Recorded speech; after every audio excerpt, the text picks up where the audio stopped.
This is KGW News at noon. Hello, everyone. Thanks for joining us. I'm Brenda Braxton. The Portland Street Response Team is now operating all throughout the entire city. Members are unarmed and respond to various 911 calls involving homelessness and mental health. The citywide expansion comes after PSU studied the pilot program, which operated for the past 13 months in Southeast Portland's Lentz neighborhood. Researchers found the team was better at certain types of calls than armed police officers were. Those included non-emergency welfare checks, unwanted or suspicious people, behavioral health calls, and some illegal burns. To reach the street response team, you call 911 and dispatchers will decide whether to send PSR. That call is then entered in the system by the call taker, and then the Portland Street Response dispatcher, who works in the same room as the call takers, sees that call for service. And they then will dispatch the PSR unit or Portland Street Response unit to wherever the call for service is happening. For now, PSR's hours will be 8 a.m. until 10 p.m. 7 days a week. The city hopes to eventually find funding to have PSR responding to calls 24 hours a day, 7 days a week. Certainly was a busy night for Portland police dealing with multiple shootings across the city. One of them happened just after midnight on North Marine Drive near Bybee Lake. New video overnight shows all the bullet casings in the parking lot of this warehouse. Police spent hours searching for evidence. We asked for information about what led up to this shooting and whether anyone was injured. We'll update you as soon as we hear back. A few hours earlier, police were in Northeast Portland at this shooting. It happened on 82nd and Milton Avenue around 9:30 last night. PPB confirms one person was shot and killed in the Madison South neighborhood. Police haven't released any information about the shooter. A 24-year-old Salem man is accused of crashing his car into a homeless camp, killing 4 people.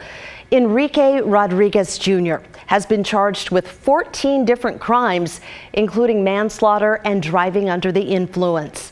Christelle Kumwe talked to a man who says the car missed him by just a few inches. People here are devastated and understandably shaken up. A witness tells me the car flew past him before crashing into a few tents at the campsite. Now authorities believe alcohol may have been involved in the crash, but people here tell me they just want a safe place to go. All I remember is the screaming, pretty much. The screams now haunt Ryan Wright after a car crashed into the campsite where he lives, here on Front Street Northeast. We heard a pop and then the crash, and I look over and there's a car coming straight past us. Police markings show the car went over the curb to the opposite side of the road and straight into the camp. I could have reached out and touched the car as it flew by. I was almost part of it. It missed him by inches. It broke that tree in half right there, and it lands right on top of 3 of the tents, killing some of my friends. Police say 2 people died at the scene, another 2 died at the hospital, and 2 others have life-threatening injuries. The driver was also taken to the hospital. Numb. I don't know how to feel. Confused. Where are we supposed to go that's safe? This could have been prevented if we had somewhere safe to go. Wright and most of the people here used to camp across the street at Marion Square Park. He moved here when the city cleaned the park earlier this month in response to public health concerns. This campsite was slated for cleanup this coming Wednesday. The cleanups come with offers of alternate shelters, but not everyone accepts. It's where can they go? And right now, there's not enough answers to that question. Jimmy Jones is with the Mid-Willamette Valley Community Action Agency, serving the homeless population. He says about 1,800 people sleep outside in the Salem area, but the amount of shelters comes short. We still have no answer for about 500 people who have been outside for a long time. Going back for years and years, we've had individuals struck by cars in those areas, and it's one of the bigger ways in which the homeless population in this community have passed away in the past. We just need somewhere that we can go that we're not going to get bothered and that's safe for us, that stuff like this isn't going to happen to us. Until then, Wright continues the struggle to survive. Same thing I do every night, survive, one way or another. Salem police has not released any updates on the conditions of those who were taken to the hospital. That includes 2 victims and the driver who was alone in the car. In Salem, Christelle Kumwe, KGW News. A boat sank off the Oregon coast, killing at least 1 person and leaving another missing. The Coast Guard said it received a mayday call around midnight Friday, 35 miles west of Florence. 68-year-old Mike Morgan said his boat was sinking with him and another worker on board. A rescue boat found debris in the water and found the body of the worker. Crews looked for Morgan for more than 24 hours before calling off the search. Morgan's family describes him as someone who loved the ocean. He was a charter captain for 35 years before becoming a fisherman. The new antiviral COVID pill from Merck is now available in the Portland metro area. AFC Urgent Care says it has enough supply to treat 24 people. Dr. Andy Miller says AFC is the first clinic here in the metro area to give these pills to patients.